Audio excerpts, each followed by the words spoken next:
Hello, नमस्कार दोस्तों। स्वागत है हमारे यूट्यूब चैनल अमित एजुकेशन पर।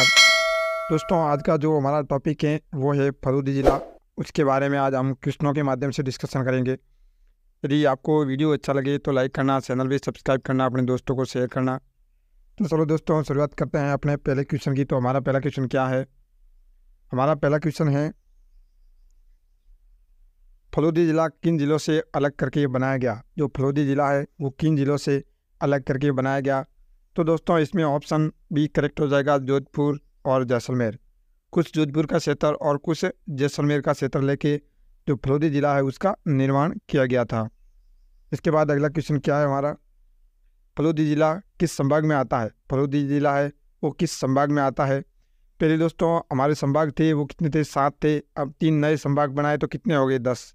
3 कौन कौन से है? तो एक हो गया सीकर, एक पाली और तीसरा है वो है बांसवाड़ा। कौन सा? बांसवाड़ा। तो 3 नए संभाग बनाए। तो दोस्तों, जो फलूदी ज़िला है वो किस संभाग में आता है? तो इसमें ऑप्शन ए करेक्ट हो जाएगा, जोधपुर संभाग में। किस संभाग में आता है? जोधपुर संभाग में आता है। तो जोधपुर संभाग में कितने ज़िले आते हैं? तो से कौन कौन से हैं? जोधपुर शहर, जोधपुर ग्रामीण, फलूदी, जैसलमेर, बालोतरा, बाड़मेर, बालोतरा। कौन कौन से हैं? जोधपुर शहर, जोधपुर ग्रामीण, फलौदी, जैसलमेर और बालोतरा और बाड़मेर। कितने ज़िले आते हैं? तो 6 ज़िले आते हैं। इसमें ऑप्शन ए करेक्ट हो जाएगा। इसके बाद अगला क्वेश्चन क्या है? फलौदी ज़िला किस ज़िले से सीमा नहीं बनाता? फलौदी ज़िला है वो किस ज़िले से सीमा नहीं बनाता है? तो दोस्तों, इसमें ऑप्शन डी करेक्ट हो जाएगा, जालोर से। जो फलौदी ज़िला है वो जालोर से सीमा नहीं बनाता। तो वो किन से बनाता है? 4 ज़िलों से बनाता है। तो जोधपुर ग्रामीण है, बीकानेर, जैसलमेर और नागौर। जोधपुर, बीकानेर, जैसलमेर और नागौर 4 ज़िलों से फलूदी ज़िला सीमा बनाता है, जालोर से नहीं बनाता। ऑप्शन डी करेक्ट हो जाएगा। इसके बाद अगला क्वेश्चन है हमारा, फलूदी ज़िले के अधिकार क्षेत्र में कितने उपखंड व तहसील शामिल है? तो फलूदी ज़िला है उसके अधिकार क्षेत्र में कितने उपखंड और तहसीलें शामिल है? तो दोस्तों, इसमें ऑप्शन सी करेक्ट हो जाएगा। इसमें दोस्तों यदि बात करें उपखंड की तो कितने? 6 है और तहसीलें कितनी है? 8। 6 उपखंड और 8 तहसीलें। ऑप्शन सी करेक्ट हो जाएगा। इसके बाद राजस्थान का सबसे शुष्क जिला कौन सा है? राजस्थान का सबसे शुष्क जिला कौन सा है? तो दोस्तों, पहले स्थान पूछते थे तो कौन सा था? फलौदी था। अब जिला भी कौन सा है? तो फलौदी है। तो इसमें ऑप्शन सी करेक्ट हो जाएगा, फलौदी। पहले सबसे शुष्क जिला कौन सा था? तो शुरू था। कौन सा था? शुरू सबसे शुष्क जिला था। अब कौन सा है? तो अब फलौदी है। इसके बाद बात करें दोस्तों, यदि सबसे आर्द्र जिला कौन सा है? आर्द्र जिला कौन सा है? तो झालावाड़। सबसे आर्द्र जिला झालावाड़ है। और पूछे स्थान कौन सा है? तो माउंट आबू। कौन सा? माउंट आबू सबसे आर्द्र स्थान है। इसके बाद चलते हैं अगले क्वेश्चन की ओर। फलौदी जिले में किस प्रकार की जलवायु पाई जाती है? फलौदी जिले में किस प्रकार की जलवायु पाई जाती है? इंपॉर्टेंट क्वेश्चन है। तो दोस्तों, इसमें ऑप्शन सी करेक्ट हो जाएगा, शुष्क। सबसे शुष्क जिला है तो वहाँ जलवायु भी कैसी होगी? तो शुष्क होगी। ऑप्शन सी करेक्ट हो जाएगा। इसके बाद फलौदी जिले का अधिकांश भाग, जो फलौदी जिला है उसका अधिकांश भाग कोपेन के किस जलवायु वर्गीकरण में आता है? फलौदी जी का जो अधिकांश भाग है वो कोपेन के किस जलवायु वर्गीकरण में आता है? तो दोस्तों, इसमें ऑप्शन बी करेक्ट हो जाएगा, BWSW। BWSW के अंदर आता है। इसके बाद फलौदी जिले का अधिकांश भाग थानवेट के किस जलवायु वर्गीकरण में आता है? पहले कोपेन था, अब है थानवेट। थानवेट के किस जलवायु वर्गीकरण में जो फलौदी जिला है वो आता है दोस्तों? तो इसमें ऑप्शन ए करेक्ट हो जाएगा, EAD। EAD जिसे उष्ण शुष्क प्रदेश कहते हैं। क्या कहते हैं? उष्ण शुष्क प्रदेश। उष्ण शुष्क प्रदेश भी कहते हैं। ऑप्शन ए करेक्ट हो जाएगा। इसके बाद फलौदी जिला तिवारता के किस जलवायु वर्गीकरण में आता है? फलौदी जिला तिवारता के किस जलवायु वर्गीकरण में आता है? तो इसमें ऑप्शन सी करेक्ट हो जाएगा, BWS और BSS। ये दोनों में जो फलौदी जिला है वो आता है तिवारता के जलवायु वर्गीकरण के आगे। फलौदी जिला किस प्रकार की मिट्टी पाई जाती है? फलौदी जिले में किस प्रकार की मिट्टी पाई जाती है? यदि दोस्तों बात करें लाल लोमी तो ये बांसवाड़ा और डूंगरपुर। बांसवाड़ा और डूंगरपुर में लाल लोमी मिट्टी पाई जाती है। नवीन भूरी मृदा, ये जो नदीय क्षेत्र हैं वहाँ नवीन भूरी मृदा पाई जाती हैं। और जो जलोढ़ मिट्टी है ये जो बनास, संबल, इसका जो अफवाह क्षेत्र है, जो कोटा, बूंदी, बारा, झालावाड़, वहाँ ये जलोढ़ मिट्टी पाई जाती है। तो इसमें ऑप्शन सी करेक्ट हो जाएगा, मर्स्टलेव बालू का स्तूप जो प्रकार की मिट्टी फलौदी जिले में पाई जाती है।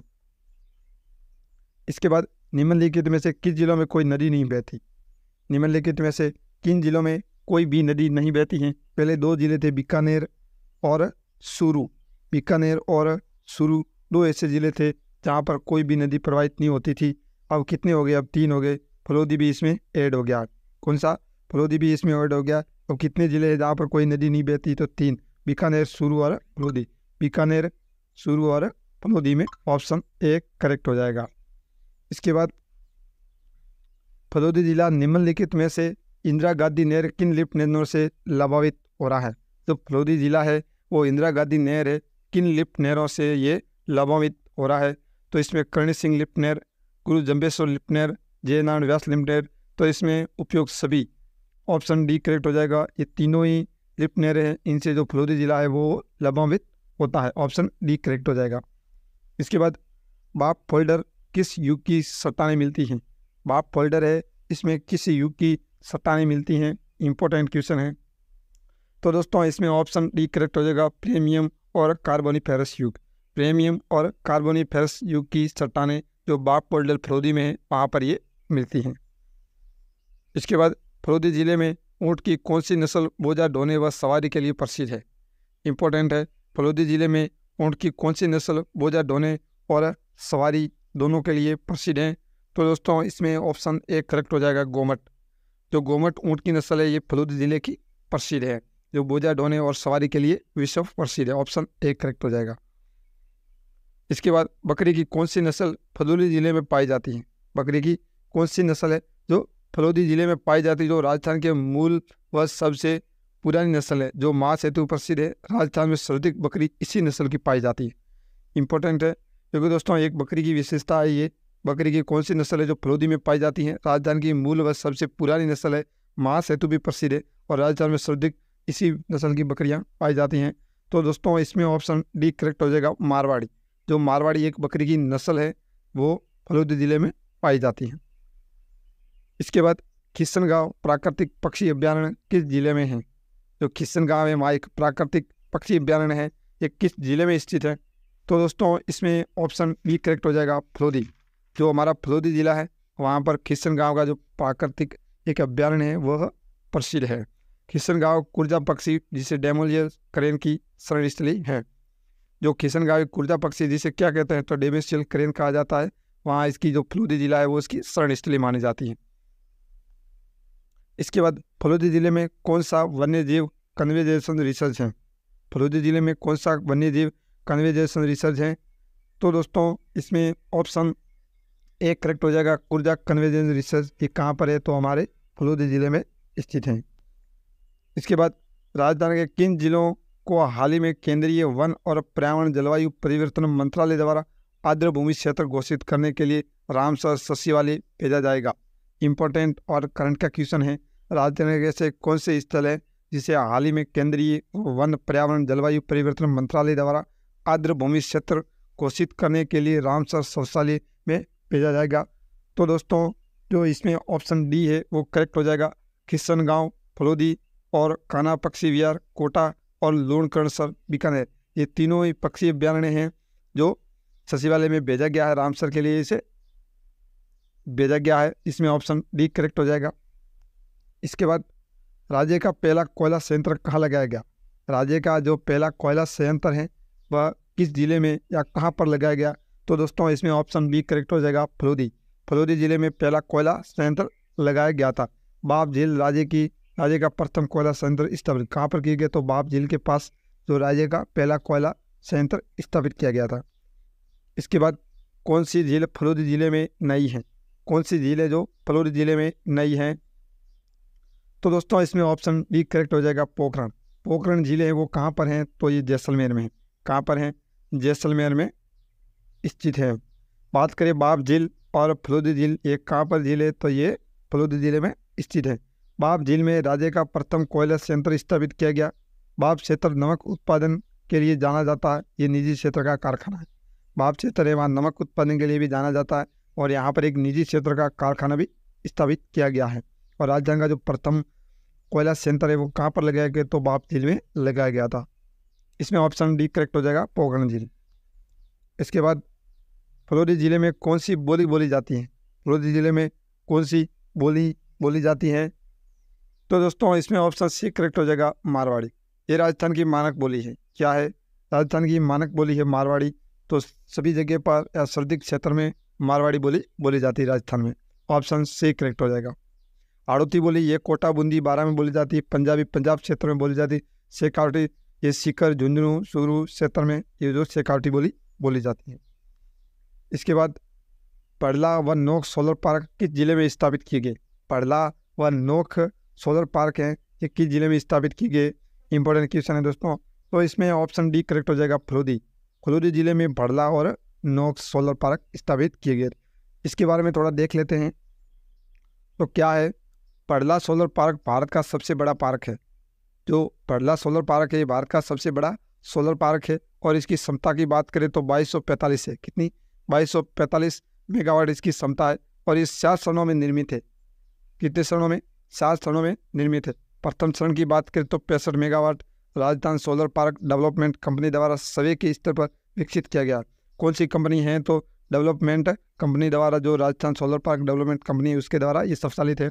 इसके बारे में तो इसका जो द्वितीय चरण है वो कितना है, तो 680 मेगावाट। कितना है, 680 megawatt Rajasthan solar park development company limited द्वारा किया गया है, जो स्थापित किया गया। ये दोनों एक ही कंपनी द्वारा स्थापित है। इसके बाद तृतीय चरण ये 1000 मेगावाट का। कितना, 1000 मेगावाट का। ये मेसर सौर ऊर्जा company of Rajasthan limited SUCRL कहते हैं, जिसे द्वारा विकसित किया गया है। इसके बाद चतुर्थ चरण ये 500 मेगावाट का है। कितना मेगावाट का है, तो 500 मेगावाट का है। ये भी messrs Adani renewable energy park Rajasthan limited द्वारा विकसित किया गया है। और नोक सोलर पार्क है ये कितने का है, तो ये 925 मेगावाट का है। नोक कहाँ पर है, तो ये जैसलमेर में। इंपॉर्टेंट है, एक बार देख लेना। इसके बाद अगला क्वेश्चन क्या है हमारा, बिथड़ी पवन ऊर्जा संयंत्र किस जिले में स्थापित है।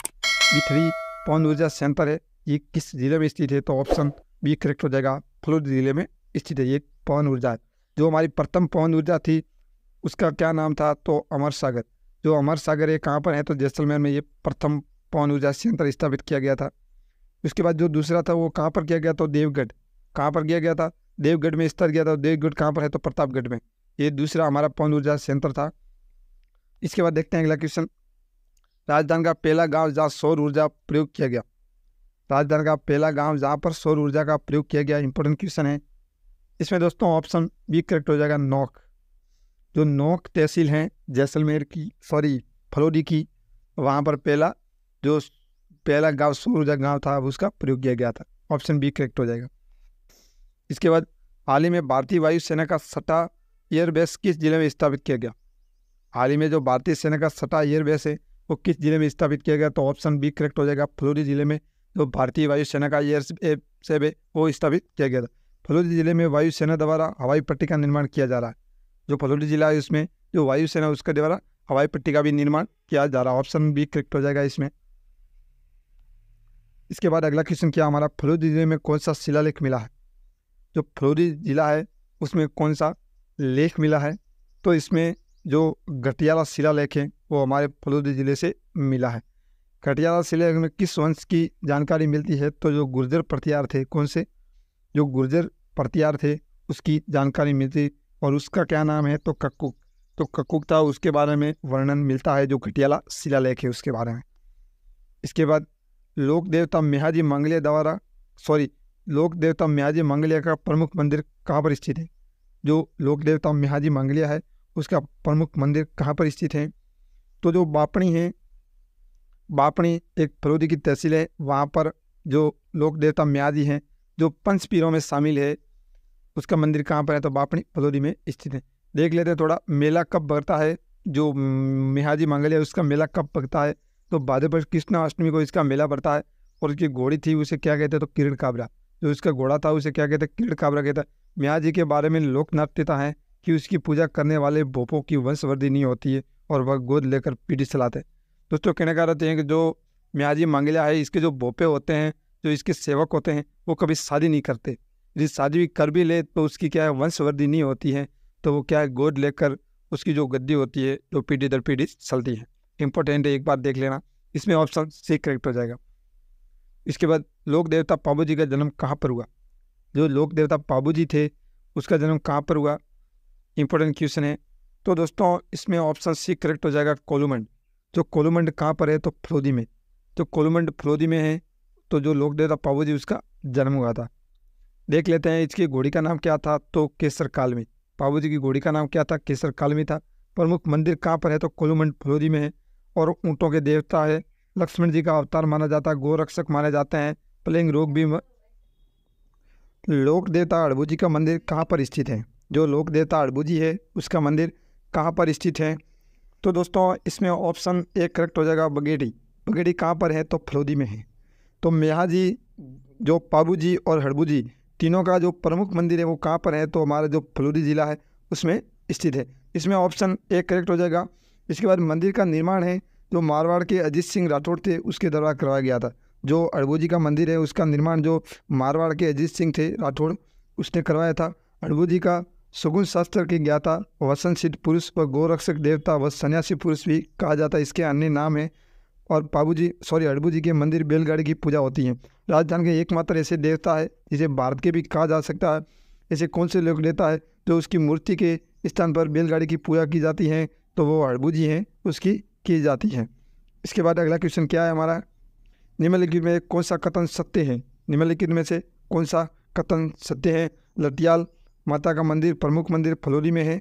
करणी माता का जन्म सुआ फलोदी में हुआ था। और रूपनाथ जी का मंदिर कोलूमंड फलोदी में स्थित है। इसमें ऑप्शन डी करेक्ट हो जाएगा, उपयुक्त सभी। इंपॉर्टेंट क्वेश्चन है, जो करणी माता का मंदिर है वो कहाँ पर है? तो देशनोक बीकानेर में। कहाँ पर है? देशनोक बीकानेर में स्थित है। इसे सुओं वाली देवी भी कहा जाता है। ऑप्शन डी करेक्ट हो जाएगा इसमें। इसके बाद अंतिम और हमारा लास्ट क्वेश्चन है, 1962 में भारत चीन युद्ध में शहीद परमवीर चक्र मरणोपरांत से सम्मानित मेजर शैतान सिंह भाटी का संबंध किस जिले से है? इंपॉर्टेंट क्वेश्चन है, जिसे बाणासुर का शहीद भी कहा जाता है या बाणासुर का वीर भी कहा जाता है। जो शैतान सिंह थे इनका संबंध कहाँ से था? तो वो हमारे फलोदी जिले से था। 1923 में केंद्र सरकार द्वारा अंडमान निकोबार के INAN 255 द्वीप को मेजर शैतान सिंह नाम से किया गया है। जो अंडमान निकोबार का एक द्वीप है वहाँ पर जो मेजर शैतान सिंह है उसके नाम पर एक द्वीप का नाम रखा गया है। ऑप्शन सी करेक्ट हो जाएगा। दोस्तों जितने भी फलोदी जिले से इंपॉर्टेंट क्वेश्चन बनते थे उसके बारे में आज हमने डिस्कशन किया। यदि आपको वीडियो अच्छा लगे तो लाइक ज़रूर करना, चैनल भी सब्सक्राइब करना, अपने दोस्तों को शेयर करना। मिलते हैं ऐसे ही अगले शानदार वीडियो में। धन्यवाद।